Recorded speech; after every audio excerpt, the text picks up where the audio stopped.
Dear student, पिछली video में हम लोग जो है पहले टेस्ट सीरीज के बारे में पढ़े थे और उस टेस्ट सीरीज का जो आंसर है हमने देने का प्रयास किया था। मैं अब दूसरे सीरीज के प्रश्नों को लेकर के आया हूं। आशा है आप लोगों ने जिस तरह से फर्स्ट सीरीज को एप्रिसिएट किया था उसी तरह से आप दूसरे सीरीज को भी एप्रिसिएट करेंगे, जिससे कि हम लोग और इस तरह का वीडियो आप लोगों को लाते रहें। तो चलिए बिना देर किए हुए हम चलते हैं क्वेश्चन नंबर 1 पे। क्वेश्चन नंबर 1 है कि मैं समाजवादी हूं का लेखक कौन है। देखिए प्रश्न कह रहा है कि मैं समाजवादी हूं, इसमें 3 प्रश्न बनता है। एक बनता है कि मैं समाजवादी हूं, ये कौन कहता है। दूसरा है कि समाजवादी हूं का लेखक कौन है। Option A Subhash Chandra Bose, option B Pandit Jawaharlal Nehru, option C Swami Vivekanand, option D Dayanand Saraswati. मैं समाजवादी हूं का लेखक है स्वामी विवेकानंद, लेकिन यही कहता था कि किसने कहा कि मैं समाजवादी हूं, तो ये हो जाता पंडित जवाहरलाल नेहरू। चलते हैं अगले प्रश्न पर। एज ऑफ कंसेंट एक्ट के समय गवर्नर जनरल कौन था। तो एज ऑफ कंसेंट के समय कौन गवर्नर जनरल था। Option A Lansdowne, option B Wellesley, option C Ellenborough, option D Northwood. तो देखिए जो एज ऑफ कंसेंट था उसके समय जो गवर्नर जनरल जो लैंसडाउन था यह 1888 से लेकर के 1894 तक था। इसके समय में कई सारी घटनाएं हुई। मणिपुर में विद्रोह हुआ इसी के समय में। दूसरा था कि भारतीय परिषद अधिनियम 1892 पारित हुआ इसी के समय में। Muslim Anglo oriental defence association of upper India की स्थापना हुई इसी के समय में। और तिलक ने गणपत त्योहार जो है मनाना शुरू किया था 1893 ईस्वी में शुरू किया था इसी के समय में। ठीक, तो ये कौन सा है, लैंसडाउन है। अगले प्रश्न पर हम चलते हैं कि निम्नलिखित कथनों पर विचार कीजिए। 1931 ईस्वी में कांग्रेस के कराची अधिवेशन में पारित मूल अधिकारों के घोषणा पत्र में जात पात की जगह समानता की बात पहली बार की गई। देखिए जो 1931 का जो अधिनियम है, अधिवेशन है कराची अधिवेशन, ये जो अधिवेशन है कई मामले के लिए प्रसिद्ध है। इसकी अध्यक्षता किए थे सरदार वल्लभ भाई पटेल। इसमें मूल अधिकारों को अपनाया गया और इसमें जाति पात की समानता पर बल दिया गया, यानी एक सही है। सत्यशोधक समाज की स्थापना किसने की। तो सत्यशोधक समाज की स्थापना किए हैं ज्योतिबा फूले। ठीक है, आपका ये दूसरा भी सही है, यानी इस तरह से आपका सही आंसर क्या हो जाएगा, 1 और 2 दोनों सही हो जाएगा। चलते हैं अगले प्रश्न पर। चंपारण सत्याग्रह गुजरात में प्रारंभ हुआ, नहीं गलत है। चंपारण सत्याग्रह कहां पे प्रारंभ हुआ था, ये बिहार में। बिहार कब, 1917 में। असहयोग आंदोलन के दौरान गांधी जी के कुशल नेतृत्व से प्रभावित होकर रविंद्रनाथ टैगोर ने उन्हें महात्मा की उपाधि दी, बिल्कुल सही है। और एक चीज और है कि महात्मा गांधी को तो उन्होंने महात्मा की उपाधि दी, लेकिन गुरुदेव रविंद्रनाथ टैगोर को गुरुदेव की उपाधि किसने दी, तो ये दिए थे गांधी जी। गांधी जी दिए थे। ठीक, तो इस प्रकार से आपका 1 गलत हो जाएगा और 2 क्या हो गया, सही हो गया। ठीक, चलते हैं अगले प्रश्न पे। हमारा प्रश्न है कि निम्न कथनों पर विचार कीजिए। एका आंदोलन का नेतृत्व मदारी पासी ने किया, बिल्कुल सही है। बारदोली सत्याग्रह के समय ही बारदोली की महिलाओं की ओर से गांधी जी ने पटेल को सरदार की उपाधि प्रदान की, बिल्कुल सही। देखिए 2 तरह से प्रश्न पूछ लेता है कि सरदार पटेल को सरदार की उपाधि किसने दी, तो बारदोली की महिलाएं दी, तो भी है, तो भी सही है। और बारदोली के महिलाओं की तरफ से गांधी जी दिए, बात सही है। ठीक, तो ये किसी तरह से भी क्वेश्चन आ जाए आप इसको सॉल्व कर लीजिएगा। अगले प्रश्न पर कि समाजवाद ही क्यों नामक पुस्तक की रचना जयप्रकाश नारायण ने की। देखिए अब आ गया वहां क्या है कि समाजवादी हूं, पहला प्रश्न आया था कि मैं समाजवादी क्यों हूं, पुस्तक की रचना किसने की, ये किए थे स्वामी विवेकानंद। और दूसरा प्रश्न आया कि समाजवाद ही क्यों नामक पुस्तक की रचना किए हैं कौन, जयप्रकाश नारायण। और जयप्रकाश नारायण जो है एक आंदोलन चलाए थे जिसे कहते हैं संपूर्ण क्रांति। संपूर्ण क्रांति ये इंदिरा गांधी के खिलाफ चलाए थे। दूसरा है कि समाजवाद एवं राष्ट्रीय आंदोलन नामक पुस्तक की रचना आचार्य नरेंद्र देव ने की। तो समाजवाद एवं राष्ट्रीय आंदोलन नामक पुस्तक की रचना किसने की? आचार्य नरेंद्र देव। दोनों सही है। आचार्य नरेंद्र देव भी समाजवादी हैं और जयप्रकाश नारायण तो समाजवादी हैं ही। चलिए प्रश्न पर निम्नलिखित कथनों पर विचार कीजिए। चार्ल्स वुड डिस्पैच में स्त्री शिक्षा पर पहल नहीं की गई। दूसरा, 1819 में कोलकाता में तरुण स्त्री सभा की स्थापना हुई। ठीक, तो देखिए चार्ल्स वुड डिस्पैच जो है ये कब आया है? ये चार्ल्स वुड डिस्पैच आया ये 1854 में है और इसको शिक्षा का मैग्ना कार्टा भी कहा जाता है। शिक्षा का मैग्ना कार्टा। ठीक, इसमें हर शिक्षा पर बल दिया गया है, यानी स्नातक से लेकर के स्त्री से लेकर के माध्यमिक की इन सभी शिक्षा पर है। किसके समय में आया था? लॉर्ड डलहौजी के समय में आया था। ठीक, तो इसलिए आपका क्या हो गया? एक गलत हो गया, दो जो है सही है। ठीक, हम चलते हैं अगले प्रश्न पर। हमारा अगला प्रश्न है कि निम्नलिखित कथनों पर विचार कीजिए। 1872 ईस्वी में नेटिव मैरिज एक्ट द्वारा अंतर जातीय विवाह को मान्यता प्रदान की गई। ठीक, और दूसरा है कि 1932 में एज ऑफ कंसेंट एक्ट 1891 को संशोधित कर शारदा एक्ट दिया गया। तो देखिए एज ऑफ कंसेंट में अंतरजातीय विवाह को मान्यता दी गई, बिल्कुल सही है। लेकिन जो एज ऑफ कंसेंट को संशोधित करके शारदा एक्ट आया था ये 1932 में नहीं आया था, ये 29 में आया था। ठीक, तो इसलिए आपका ये क्या हो गया? गलत हो गया, यानी सही ऑप्शन क्या हो गया? केवल एक। चलते हैं हम अगले प्रश्न पे। अगला प्रश्न हमारा ये है कि सुभाष चंद्र बोस ने स्वामी विवेकानंद को आधुनिक राष्ट्रीय आंदोलन का आध्यात्मिक पिता कहा था। बिल्कुल सही है। दूसरा, प्रतिज्ञा आंदोलन का संबंध स्त्री शिक्षा के उत्थान से है। प्रतिज्ञा आंदोलन का संबंध स्त्री शिक्षा के उत्थान से नहीं है, यानी इस प्रकार से ये केवल क्या है? एक सही है। ठीक, अब हम चलते हैं अगले प्रश्न पर। अगला प्रश्न हमारा ये है कि निम्नलिखित कथनों पर विचार कीजिए। दिगंबर विश्वास और विश्व विश्वास पौना विद्रोह से संबंधित नेता थे? नहीं, ये पौना विद्रोह से संबंधित नेता नहीं थे। दीनबंधु के नाटक का नाम नील दर्पण था। बिल्कुल सही है, और इसमें नीलहों के बारे में जो है चर्चा की गई है। तो केवल क्या हो गया? दो सही हो गया। चलते हैं हम अगले प्रश्न पर। हमारा अगला प्रश्न ये है कि खिलाफत आंदोलन के नेता शौकत अली, गांधी जी और मौलाना अबुल कलाम आजाद ने मोपला विद्रोह का समर्थन नहीं किया था। ठीक, ये बिल्कुल सही है।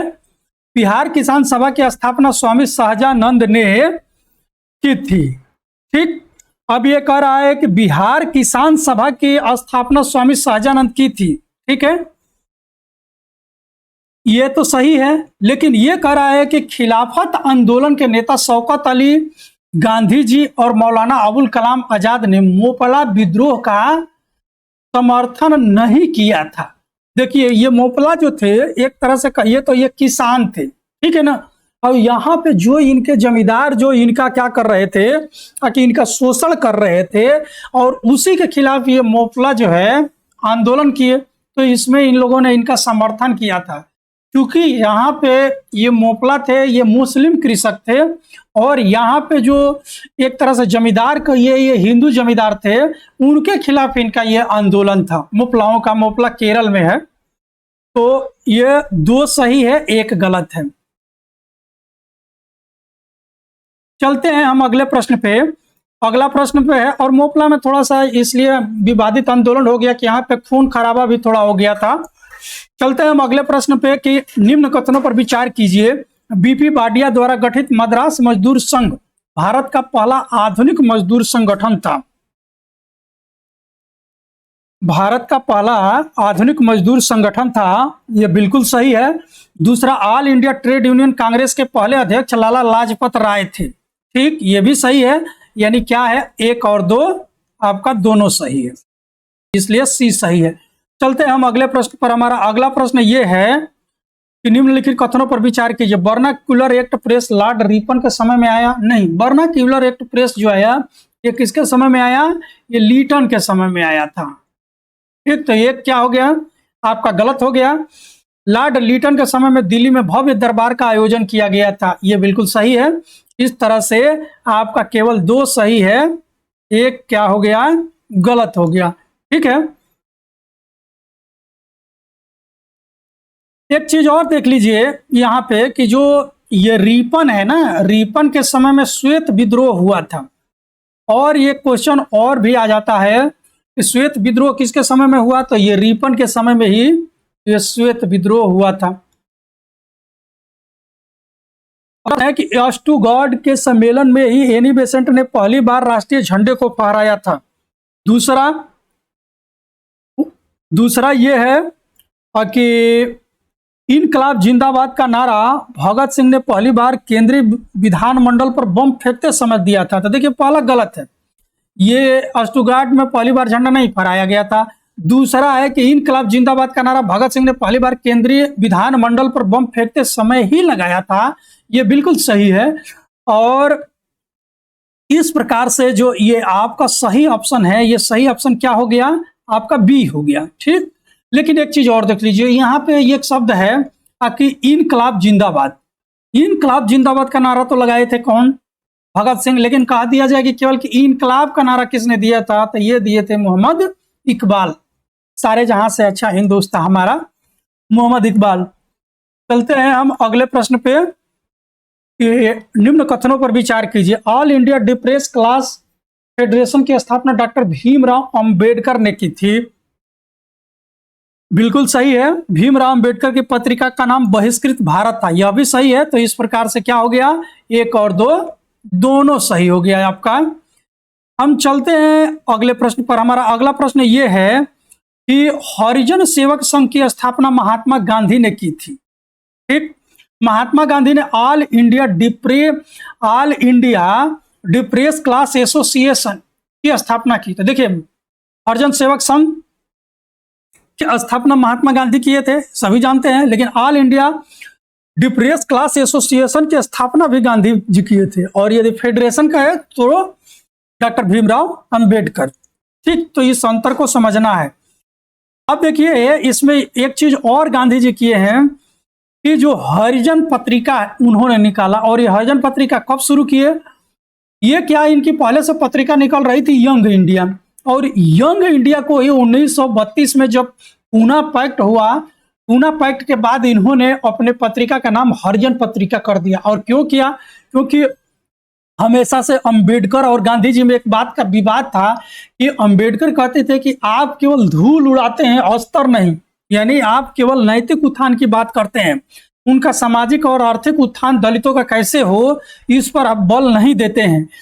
इसलिए गांधी जी से क्षुब्ध होकर के उन्होंने अपनी पत्रिका का नाम ही हरिजन पत्रिका किया और दलितों के लिए काम करने का बीड़ा उठाया। हम चलते हैं अगले प्रश्न पर कि हमारा अगला प्रश्न क्या है। नारायण गुरु ने तमिल भाषा में रामायण की रचना की, जिसे यथार्थ रामायण कहा जाता है।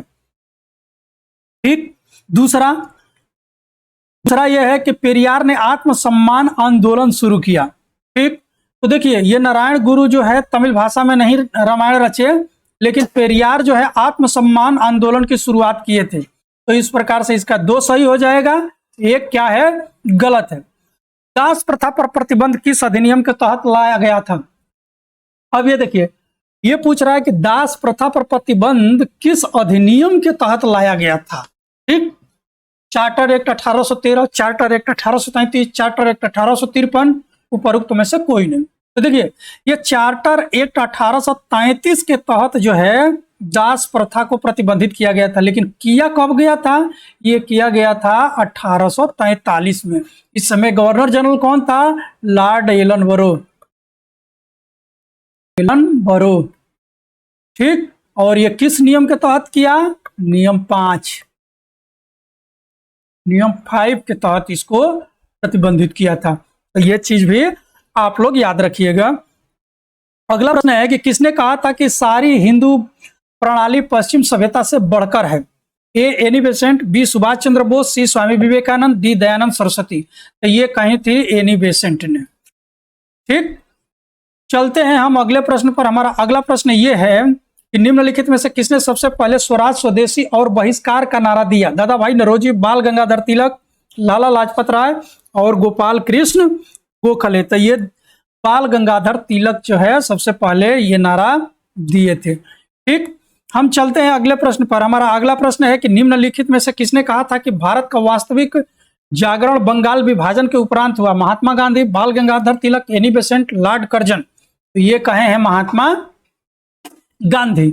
चलते हैं हम अगले प्रश्न पर। हमारा अगला प्रश्न ये है कि कौन सा गवर्नर जनरल वायसराय ओवेन मेरिडेथ के नाम से प्रसिद्ध है? तो ये Lord Ripon, Lord Lytton, Lord Mayo, sir John Lawrence.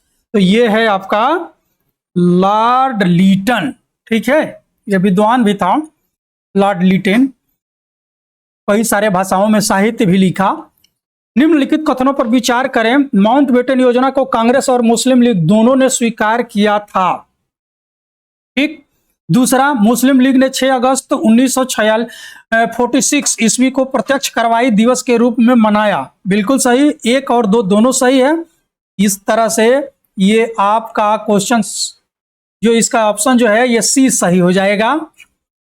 चलते हैं हम अगले प्रश्न पर। अगला प्रश्न ये है कि निम्नलिखित कथनों पर विचार कीजिए। ऑपरेशन जीरो आवर का संबंध असहयोग आंदोलन से है। ऑपरेशन जीरो आवर का संबंध असहयोग आंदोलन से नहीं है। असहयोग आंदोलन से नहीं है, यह भारत छोड़ो आंदोलन से है। पंडित जवाहरलाल नेहरू ने भारत छोड़ो प्रस्ताव पेश किया, यह बिल्कुल सही है। तो इस प्रकार से आपका 2 सही हो जाएगा, 1 क्या हो जाएगा? गलत हो जाएगा। हम अगले प्रश्न पर चलते हैं। निम्नलिखित कथनों पर विचार कीजिए। द्वितीय गोलमेज सम्मेलन में सरोजिनी नायडू और एनी बेसेंट भी शामिल हुए।